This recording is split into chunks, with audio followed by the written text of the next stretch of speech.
All right, so 2022's The Guardians of the Galaxy Holiday Special is a Marvel special presentation made for Disney Plus, much like the Werewolf by Night one that we got back in October. And this one is written and directed by James Gunn, who worked on all the other Guardians films, and we now know is basically in a Kevin Feige role over in DC, so that's very exciting.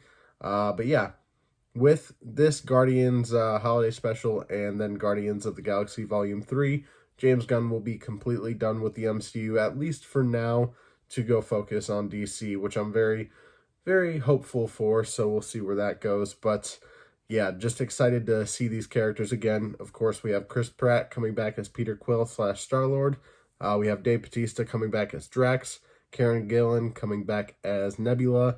Bradley Cooper and Vin Diesel coming back as the voices of Rocket and Groot. And then Pom Klementieff, I always forget how to say her last name, as Mantis. Also added to the cast here, we have Maria Bakalova as the voice of Cosmo the Space Dog.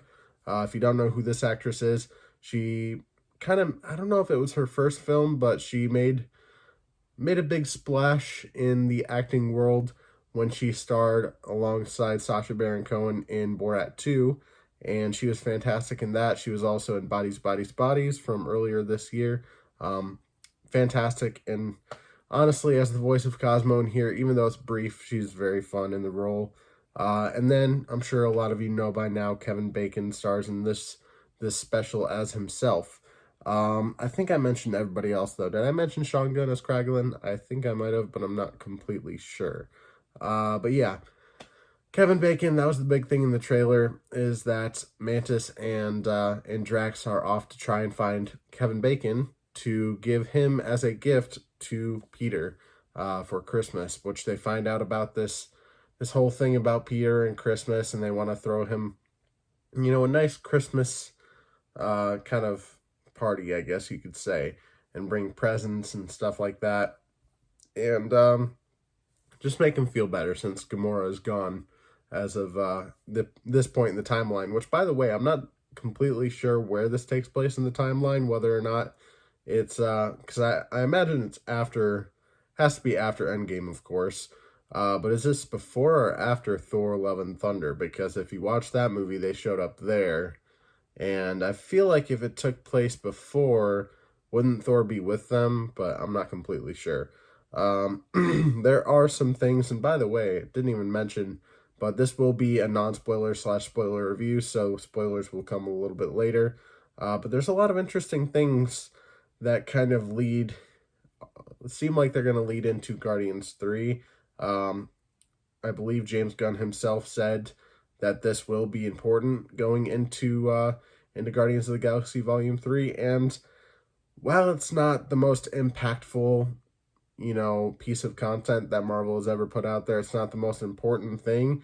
There are elements of it that seem important going forward. Two big things, maybe not big things, but like two main things that I can think of from the special specifically, which I will mention in the spoiler part if you guys want to stick around for that. But yeah, overall, it's just a fun little special. It's really funny, I'll tell you that much.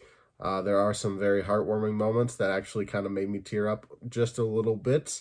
I mean, it's Christmas stuff, so that kind of stuff around this time of year especially just kind of like tugs on a certain emotional chord that I have, whenever Christmas gets closer. So these types of films, or specials in this case, set around Christmas and having people give each other gifts and like, kind of tell each other how much they mean to each other and stuff. Like, it's little stuff like that I love, especially in movies, like, because in real life people don't tell that stuff to each other enough. So why not in the movies, especially with these Marvel characters? Like, all the Guardians are such close, friends, family. So it's just nice to see them all come together, even if it's not for very long, because this is very much just like a Drax and Mantis, kind of little side quest. You're with them most of the time. You do see a decent amount of Peter Quill, a decent amount of Groot. Don't see a whole lot of Rocket. Don't see a whole lot of Cosmo. Same kind of goes for Kraglin and Nebula, of course. So yeah, you're mostly with Mantis and Drax in this special, which isn't bad. Um, in Guardians of the Galaxy Volume 2, I wasn't a huge fan of Mantis as a character, but in this special right here, it really does make her front and center and gives her a lot more depth as a character. And that's something I just really appreciate because I feel like she, up to this point, just hasn't been given a whole lot to really make anybody care about her as a character emotionally. So now I actually give a shit about her character, and if she dies, I will be very upset. But yeah, I mean, let me look at some of my notes here. Groot, I mean, if you saw the trailers, Groot's looking crazy as hell. He's all buffed out. He almost looks like Vin Diesel at this point. Um, but yeah, like I said, Groot doesn't really play a huge part in this. There's no really, I mean, I guess this is a bit of a spoiler, but there's really no villain to this. And I feel like that's kind of fitting for a holiday special. I feel like it probably wouldn't have been as good if they tried to shoehorn some sort of villain in here or try to make, somehow Kevin Bacon turns into a villain. I thought for a second they were going to do that, but I'm glad they didn't, because that would have just made this overly crazy, especially with a not very long runtime. I didn't look at the exact runtime, but just watching it, and I'll say this right now, I wish it was longer, but just from watching it, I'm like, damn, this is really short. But yeah, let me see here. Little to no action, but the little action that you do get is actually quite good. Mainly the person doing the action is Mantis, and up until this point, you haven't really seen her kick any ass. And in here, you kind of do. You see her, I mean, all right, I guess it's a bit of a spoiler to say this, but the person, or the people that she was fighting were human. So, like, that's an easy fight for an alien, I guess. But, also, sorry, I'm not, like, super energetic right now. It's like past 4 a.m. I stayed up super late to watch this so I could record this review and hopefully go to the movies tomorrow to see Glass Onion. I'll talk about that towards the end of the video, but yeah, let me see here. I kind of just got sidetracked there. Shoot. I just got really sidetracked. I mentioned that one thing and I'm like, all right, where was I? But yeah, the people she was fighting were human, so it's like an easy fight for an alien. But yeah, in the trailer you saw them like walking around Hollywood and stuff. Of course they're looking, excuse me, I feel hiccups coming. But of course they're looking for Kevin Bacon. They try to find them like on the Find Celebrity Homes pamphlets and whatnot. And you see some fun scenes of like Drax and Mantis partying with the humans and whatnot and just interacting with the humans. Because aside from, like Endgame, they've never really been on Earth. They were literally only on Earth. I mean, I guess they were in New Asgard for a little bit when Thor was there with Valkyrie, but I'm sure they didn't really like walk around a whole lot. Rocket was on Earth for a while, it seems like. Maybe Nebula too, possibly. But yeah, Mantis and Drax haven't really had a whole lot of experience with that field, so a lot of it's new to them, and I like that whole, fish out of water kind of stuff. It's almost like Elf in a way. There's lots of movies like that with fish out of water, like Enchanted, like I reviewed that one recently, but, it's just kind of fun to see the fish out of water stuff with these Marvel characters who aren't used to living the normal lives that we are all used to. But yeah, let me see here. I'm gonna flip my page over. I don't know if I said this or not, but I had a smile on my face the whole time. I don't think there was a single joke in here that didn't land for me. It was fun from start to finish. I'm sure there's lots of Easter eggs that I missed. I'm definitely gonna have to watch that new Rockstars video when it pops up.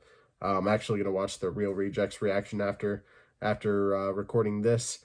But yeah, I mean, it's getting late, so I probably should go to bed. But I know I'm not going to because I have too much energy from drinking too much caffeine before doing this review. But yeah, there is an after credits little stinger. So stay all the way after credits. A lot of people kind of get confused. Post credits, after credits. Post credits is like you get a little bit of credits, typically, especially for movies, and then you get a scene. That's typically a post credit scene, because the credits there are typically like stylized and stuff like that, and it's it actually looks cool, and then the other credits are just like the ones that roll down like you typically come to know and love. Not really. But yeah, that's a post-credit scene. It's before the credits that are just like the credits moving up. And then the after credits scene is obviously after all that. Usually the way I can tell is like when all the studio logos start going by, and like when all the songs go by and stuff. I'm like, all right, we're close. That's how you can tell I watch way too many movies. But yeah, I think that's pretty much all I have to say in terms of non-spoiler stuff. Good little 10-minute conversation there. So yeah, I'm gonna delve into the spoiler territory here. So if you don't want any spoilers for the Guardians of the Galaxy holiday special, oh, by the way, probably should give a ranking on that, shouldn't I? Yeah, I'm gonna give a ranking on that first before I get into spoilers. Which, by the way, if you've been watching any of my recent videos, I have a new movie ranking system, which I have, in fact, actually changed. I told you guys I'd probably rework it a little bit, but that's its own separate thing. I actually have a separate ranking system for streaming service, like movies and TV shows and whatnot. So, yeah, here we go. It's a pretty nice ranking system, if I do say so myself. So let me run through it real quick. So we have premium subscription at the top, makes your subscription costs seem like a bargain. Tier below that, standard subscription, perfect for a streaming service. The kind of movie where it's like, yeah, this is the kind of stuff I think I would pay for. It's nothing like super mind-blowing, but this is the kind of stuff I know I come to pay for with the streaming service. Tier below that is basic subscription, perfectly adequate, but not quite what you're paying for. Tier below that is basic subscription with ads. The type of content that's mediocre, and these streaming services just show them out, and you get like, I don't know, 100 of them a year. I'm looking at you, Netflix. But yeah, tier below that is free trial, worth watching, ... if it's free. Highly recommend using as background noise. And then tier below that is the last one, and that is cancel your subscription. So bad you should cancel your subscription. Also consider asking for a refund. Obviously, this is nowhere near that bad. Is it a premium subscription? I wouldn't necessarily say so. I would say this is a standard subscription. This is the kind of stuff you come to streaming services for, especially Disney Plus, for their Marvel content. Is this movie grade quality? Not quite, but it looks pretty good, especially in terms of VFX. I don't think there's any VFX in here that look bad, but it's on a much smaller scale, and not as many crazy VFX. And then some of the VFX that they do use is some reused stuff from other movies. So yeah, there you go. But now I'm going to get into spoiler territory after ranking that. So if you don't want spoilers for the Guardians of the Galaxy holiday special, highly recommend clicking off the video now. So if you have seen it, stick around. And if you don't give a shit, stick around. But you have been warned. I'm getting into spoilers now. And when it comes to spoilers, I mainly just kind of go beat by beat, with the big things of the film or whatever it is I'm talking about. So let's, excuse me. Again, feel the hiccups coming. Every time I record, every time. But yeah, basically, let's start from the beginning. It starts in animation, and you actually see a little bit of animation throughout the special, seeing a younger Peter Quill with Kraglin and Yondu, which Michael Rooker comes back to voice the character there. Very similar to What If, especially with the kind of cartoon animation that I saw there. I was like, oh shit, it feels like What If. But yeah, Yondu, Michael Rooker, I believe he voiced that character in there as well. So getting a lot of voice work with that character, even though, spoiler alert, he passed away. That makes him sound like a real person. He died in Guardians of the Galaxy 2. But yeah, basically talking about how Yondu ruined Christmas for Peter, which we find out by the end of the film he actually didn't. And for Christmas, Yondu actually got him those blasters that we come to know Star-Lord for, so that's pretty cool. But yeah, let me see here. Guardians bought Nowhere from the Collector, so we now know, no pun intended there, but we now know that the Collector is alive. We weren't completely sure because in Avengers Infinity War, we saw Thanos at Nowhere in the Collector's vault, or whatever you want to call it, and the Collector ended up just being kind of a vision or whatever, like a not a hologram, but you know what I mean. A vision essentially of the collector made by the Reality Stone. Yeah, that one. So we weren't completely sure if he was alive or not, but we now know that he is. So that's kind of cool. Wonder if Benicio del Toro will come back to reprise his role. I know he has in What If for the voice role, I believe. I think he did at least. Maybe not. But yeah, let me see here. Nowhere they bought it from the collector, and they're building and trying to rebuild and make it look nice and all that. Not necessarily sure what they're doing with it, and they never really explained. Maybe that's just their home base. But it sounds like it might be like a Ravager base or something like that, maybe. But yeah, something I didn't know about Cosmo, the space dog, is that Cosmo has telekinesis. I'm not sure if it's he or she, voiced by she, so I'm not really sure. But yeah, Maria Bakalova, she was great in here, even though she didn't have a whole lot of time as the character. But I just love seeing Cosmo and Rocket banter, so that was fun.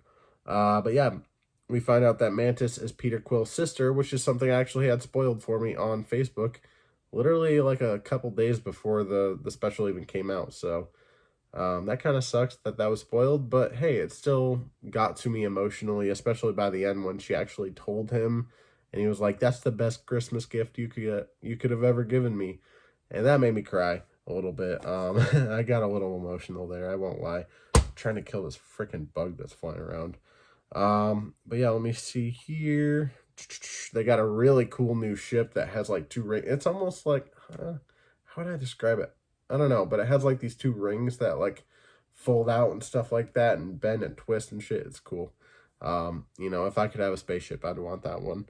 But yeah, let me see here. Flula Borg has a cameo in here as a bartender. Flula Borg, if you don't know who he is, he showed up in Pitch Perfect 3, I believe. He's some like famous dancer dude. I forget exactly where he's from, but he also played Javelin in the Suicide Squad from 2021, which was also directed by James Gunn. So it was cool to see a little cameo from him there. Yeah, then you have the whole Mantis and Drax going to kidnap Kevin Bacon thing. Mantis kicks some ass with the cops that she's fighting. And then Mantis, since she has the whole power of mind control and whatnot, she not only puts the cops to sleep, but she makes Kevin Bacon happy to come along with them, which I think was really a funny touch there. And then eventually they find out that Kevin Bacon is just an actor and not actually a real hero, and they're just like completely disgusted with him at that point. So Mantis is like, "Hey, be a hero. Pretend you're a hero." Which they don't really stick with that for too long, but he like starts having this accent and stuff. She's like, "No, just start talking like you." Yeah, at one point Bruce Wayne. At one point Kevin Bacon's like, "Oh, I'm Batman. I'm Bruce Wayne." And they're like, "Who's that?" And that's the second DC reference, at least that I know of in the MCU, that they've mentioned, because the last one was in Eternals when they mentioned Superman. I'm sure they've mentioned it before in the past, and I just don't remember, but starting to get a lot more mentions about that kind of stuff, which is interesting. I'd love to see a crossover, but I don't know if that'll ever happen. But let me see here. Yeah, Kevin Bacon sings a song by the end of the movie. That was awesome. I expected that because they released the whole album or whatever the names of the album, the songs on the album on Instagram a few days before. So I already knew about that. But speaking of the songs, the music in here is really fun. It's not necessarily my kind of music. It's like 90s, almost kind of grunge. Not grunge, but like, I don't even know how to describe it. How to describe it? I don't know how to describe it, but yeah, it's stuff like the Smashing Pumpkins and stuff like that. Like that's one of the bands in there, and the Wombats. So that type of music, which I'm not necessarily into, but when it's Christmas themed in here, it's really fun. But let me see. It also feels like, Scooby Doo, from like 2002, I think, or something like that. Makes me think of that because James Gunn worked on that movie as well, and has a lot of his uniqueness in that movie for sure, especially at the time. But yeah, let me see here. So the after credit scene is Rocket and Cosmo just kind of dressing Groot up as a Christmas tree. Um, and then Rocket's like, "Oh, now we gotta have another special." And I'm like, "Oh boy, that'd be cool." I mean, we had the whole Groot's mini series thing or whatever, the I Am Groot series, which I did watch, but like, was that worth reviewing? Not really. I mean, it was not even like not even like a full 20 minutes of content. There's not much to talk about there. But it was fun. If you're curious about how I felt about it, it was cute and fun. Um, but yeah, I'm sure I could see them doing more like Groot and Rocket specials and whatnot, just having those two characters for sure, especially after Volume 3. I mean, I don't think they're planning on doing anything in between now and Volume 3 for, Guardians related stuff, but you never know. Uh, but yeah, I already told you that Mantis told Peter that she's his sister. I already talked about the blasters that Yondu gave him.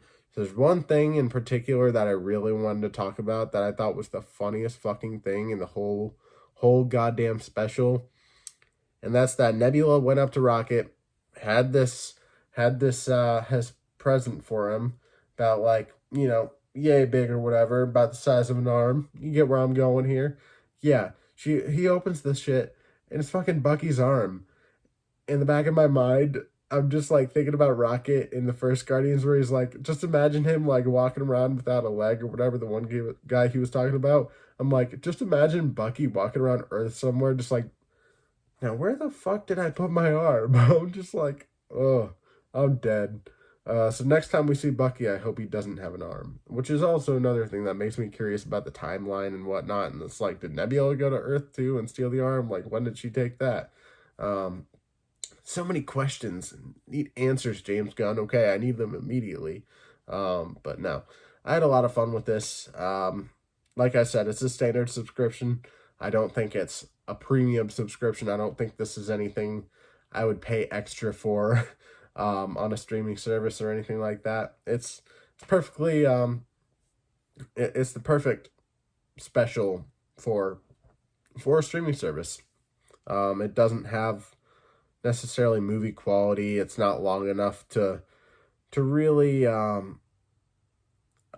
wouldn't want to say worth your time, but like you know what I mean? Like I feel like if you're really gonna have a super great experience with something on a streaming service, it has to be like something longer, like a TV show or a longer movie.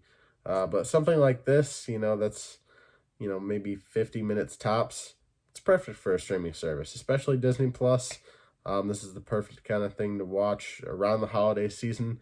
I could see myself watching this every year around Christmas, honestly. So probably should have said that in my non-spoiler review. That would have been a good thing to mention. But yeah, I could definitely see myself watching this every year. So um, meant to ask before in the non-spoiler section, but I'm guessing for the people that are listening to the spoiler segment, you probably watched the film. So what did you think about it? Comment down below without spoiling anything. Did you love it? Did you hate it? Are you in the middle? I honestly very much liked it. I would say I'm in between very much liking it and loving it. It's a lot of fun. I'll definitely be watching it again within the next few days or so. Really just whenever I get the chance to watch it. I am watching Wednesday right now, so gonna get through that first, but see what movies I end up getting to. But yeah, that's pretty much it for my review today. Thank you all for watching. I'll be back in the next video with either my review for Glass Onion, a Knives Out mystery, or Season 1 of Wednesday on Netflix. Not sure which one it will be yet, but either way, regardless, the Wednesday review will be coming out either tomorrow or the next day. So there you go. But yeah, again, thank you all for watching. Leave a like on the video, subscribe, hit that notification bell so you never miss an upload, and I will see you in the next one.